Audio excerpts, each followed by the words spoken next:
Ici, dans ce petit village isolé près de Château-Thierry, elle est la seule à dominer l'aboiement des chiens avec ses coups de marteau. Pour cette prouesse, et bien d'autres, elle a été distinguée par le prix Liliane Bettencourt pour l'intelligence de la main. Son nom, Gladys Liez, son activité, dinandière. Alors la dinanderie, c'est la mise en forme d'une feuille de métal réalisée au marteau. C'est-à-dire que le seul outil, c'est le marteau et des formes d'acier qu'on appelle des tas, sur lesquelles sont frappées la pièce. Le mot dinanderie, en fait, vient de Belgique, la ville de Dinan, où a démarré la dinanderie au Moyen-Âge. Le but premier, c'était l'alimentaire, c'est-à-dire qu'il fallait faire des récipients. Et qu'on a commencé, donc, la dinanderie de cette fois. C'était purement alimentaire. On faisait des bols, des gamelles pour la cuisson, et des choses de ce genre. C'est un travail qui nécessite de nombreuses heures de frappe, puisque c'est du métal, c'est dur, ça résiste. Il faut être très patient. C'est une passion, ouais, ça m'a pris très tardivement. Bon, j'ai toujours voulu travailler avec mes mains depuis ma plus tendre enfance. J'ai eu l'interdiction de poursuivre des études d'art, puisque à l'époque, les métiers d'art étaient des métiers difficiles, où on pouvait difficilement en vivre. Et bon, je n'en veux pas à mes parents dans le sens où c'était plutôt une protection, c'était me faire aller vers des métiers un peu plus lucratifs. Et ça m'a rattrapée à 35 ans, c'est-à-dire qu'à 35 ans, j'ai tout arrêté, j'ai profité d'un congé parental. Ah oui. J'étais en fait dans les banques, secrétariat, dans les mairies, enfin, j'ai fait pas mal de petits travails. Et puis j'ai tout laissé tomber pendant un congé parental. J'ai demandé une formation par le biais de la SEMA, qui est la Société d'encouragement au métier d'art. Et j'ai trouvé un maître d'art, donc M. Barnley Frédéric, qui enseigne à l'école Olivier de Serres et qui m'a accepté un an dans son atelier. Lorsque je suis rentrée dans cet atelier, l'élément déclencheur, ça a été l'odeur et les outils. Mais l'odeur avant tout, l'odeur du métal, c'est quelque chose qui m'a émue. Enfin, il y a quelque chose qui s'est passé à ce moment-là et je me suis dit, c'est ça que je veux faire.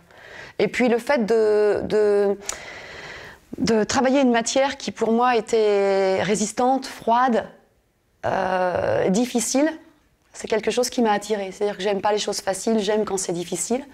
Et c'était un peu un défi, en fait, quelque part. Je voulais montrer que mes désirs d'enfant, c'était des vrais désirs. La démonstration de votre travail, on va la faire dehors, parce que votre atelier est dehors. J'ai déménagé il y a 6 mois, j'ai perdu un atelier, j'ai un second atelier qui est en cours de construction depuis aujourd'hui, c'est un grand jour. Et malheureusement, pour aujourd'hui, je vais devoir travailler dehors. Vers l'atelier? Vers l'atelier. Voilà, donc ça va être mon futur lieu de travail. J'ai hâte qu'il soit fini, ça fait 6 mois que j'attends, 6 mois que je travaille dehors, dans des conditions assez terribles, puisque c'était l'hiver. Et aujourd'hui, c'est un grand jour, l'atelier démarre. Voilà, la construction démarre.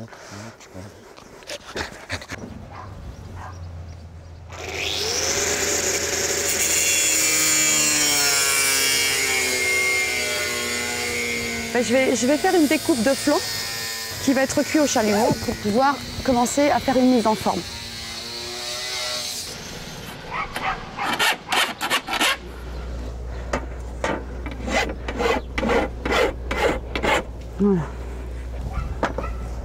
Voilà. Donc là, je pratique le recuit du flanc de métal pour lui permettre d'avoir sa malléabilité. Pardon.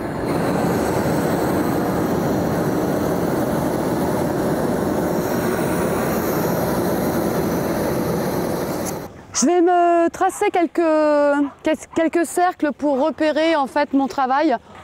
Voilà.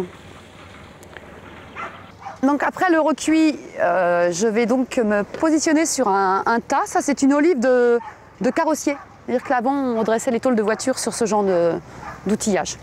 Et ça va me permettre de donner ma première rétreinte qui consiste à coucher le flanc sur le tas avec un marteau. Et là, donc, je démarre du centre jusqu'aux extrémités pour décrire une spirale et en enfonçant un peu la matière. Donc tout en aidant la matière à se coucher parce qu'elle a tendance à vouloir se relever. Il ne faut surtout pas la laisser se relever puisque l'erreur après est irréversible. Il faut toujours coucher la matière. Le contraste est impressionnant entre ce travail dense, physique, bruyant et le résultat. Celle-ci, elle m'inspirait plutôt le végétal. C'est-à-dire que toujours le même principe, hein, partie d'une feuille, la mise en forme de cette partie extérieure, ensuite la mise en forme de cette partie intérieure. Et le travail qui est intervenu ensuite, c'est une gravure à l'eau forte qui m'a permis d'obtenir cet aspect très végétal, très nervure. J'aime beaucoup me promener, j'aime beaucoup la nature et c'est vrai qu'en observant, on trouve un tas de choses qu'on peut reproduire après sur un autre matériau. Moi, c'est le métal et ça pourrait être bien autre chose. Mais les graines, les feuilles, les écorces d'arbres, tout ça m'inspire beaucoup. Moi, quand je termine une pièce, il y a un apaisement, il y a quelque chose, et c'est le reflet de mes pièces. C'est-à-dire que c'est souvent ce que j'entends sur mes lieux d'expo, c'est des pièces qui sont zen. Les gens peuvent passer une demi-heure sur mon stand à regarder et à s'apaiser parce que ça détend, parce que c'est des lignes pures, des lignes tendues. Ça sort comme ça. En fait, je n'ai pas décidé de faire des choses très épurées. Ça correspond certainement à ma nature et je fais des pièces très épurées. L'élément déclencheur de sa passion a certes été l'odeur du métal, mais il a aussi été un maître. Ce maître, c'est le sculpteur Fred Barnley. Bonjour Fred. Bonjour Gladys. Tu vas bien? Oui. En plein boulot? Qu'est-ce que tu es en train de réaliser? Je suis en train de faire ce que j'appelle une liqueur de vieux garçon. C'est-à-dire que c'est une pièce que j'ai commencé à partir de chute. C'est bien parti. Un monolithe de 3 mètres de haut avec ça. Super.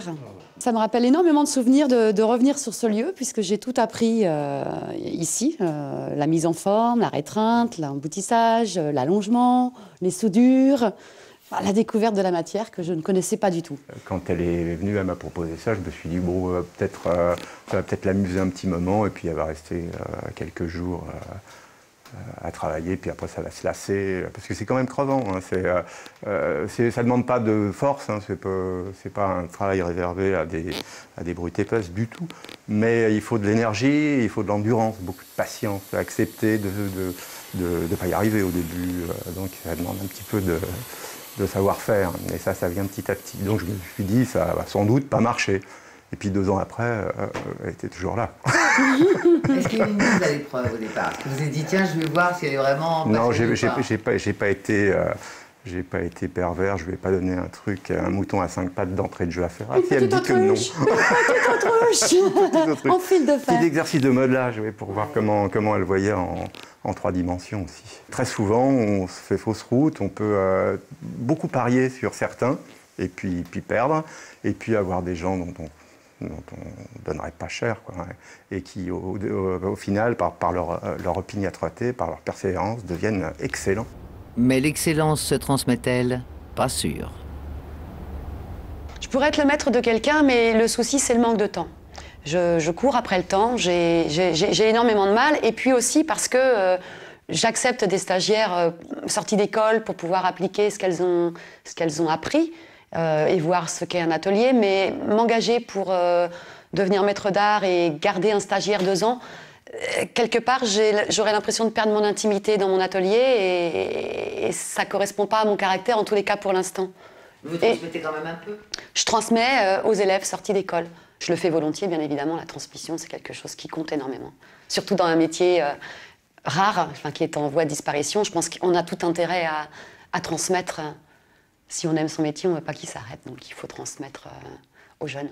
Et c'est pas facile. Il y en a peu dans la dinanderie? Il y en a très peu qui continuent en dinanderie, oui. Parce que c'est pas un métier facile. Ça peut être un métier qui permet de vivre, mais il faut vraiment se battre et c'est pas facile. Et j'ai travaillé donc là-dessus, sur ces fameux torques. Donc j'ai fait les deux pièces de cette taille, des 2 tailles là. En ce moment, je suis en train de travailler, de me fabriquer un Rubik's Cube. Je fais ça simplement pour la curiosité mécanique que ça représente. C'est un objet totalement génial, le Rubik's Cube. En même temps, c'est hyper complexe au niveau du mouvement et finalement assez simple au niveau de la fabrication. Donc je trouve ce genre de choses absolument génial. Puis je m'en fais un en aluminium, ce qui sera plutôt, voilà, un petit peu... Après le Rubik's Cube, une chorale de raie. Et que ça plaise ou pas, n'est pas le problème des artisans de ce niveau-là. Alors là, on a une série de 3 pièces, un triptyque sur une chorale de raie, avec deux expressions interdites et puis une expression plus violente. j'ai souvent une idée qui me traverse la tête et j'ai très envie de la réaliser. Et donc j'ai tendance à un peu, des fois, occulter le fait que ça sera peut-être difficilement vendable. Et je dois souvent m'originer pour essayer d'avoir quelque chose de concevable. Alors bon, ça va un petit peu mieux, mais c'est un moment où ça ne me dérangeait pas du tout de faire une pièce en longueur qui va faire 3,50 m de long, mais après je me dis, mais pour qui? Pourquoi? Pour vous? Pour moi, oui. Si, il y en a quelques-unes que je ne veux pas vendre. Ici aussi, une lampe de Serge Mouille. Serge Mouille, le maître de Fred Barnley, lui-même maître de Gladys Liès, qui, aux joies des hasards, travaille aujourd'hui à la réédition de ces lampes. Vous pensez qu'un jour il pourra arriver ce genre de choses autour des objets que vous aurez créés? J'aimerais bien. Vous lancerez, va savoir. J'aimerais bien, mais peut-être je ne serai pas là pour le voir. Mais bon, oui, pourquoi pas, oui, j'aimerais bien. C'est valorisant. Savoir qu'on retravaille, qu'on réédite quelque chose qui a existé il y a très longtemps, il y a quelques années, et qui sont remis au goût du jour si longtemps après, c'est plutôt positif.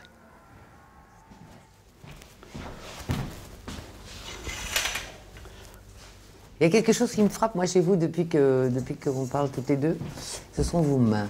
Oui. Oui, parce que vous avez des mains, voilà. Est-ce que c'est propre à votre activité? Oui, c'est propre à mon activité. C'est-à-dire que je n'avais pas des mains aussi solides, on va dire. J'avais des mains plutôt féminines, mais le métier fait que tout est musclé. On a le bras très musclé, on a les doigts très musclés, on a une pogne d'enfer. Ça, c'est clair que ça développe énormément. Tous les doigts sont costauds, je dirais, il y a de la force dedans, parce que le marteau, il faut le tenir, la feuille, il faut la tenir, et on est beaucoup amené à travailler de ses mains, c'est l'outil principal. C'est un métier très répétitif, c'est-à-dire que c'est toujours la même chose. La mise en forme, c'est des coups de marteau. C'est très minimaliste, il n'y a pas d'outils, c'est le marteau et un tas de ferraille qui permettent de donner forme, quoi. C'est très peu de choses. Ouais, c'est un stylo et une feuille de papier blanche. Hein. Tout à fait. Sauf que là, c'est avec un marteau et du métal qu'elle écrit ses histoires.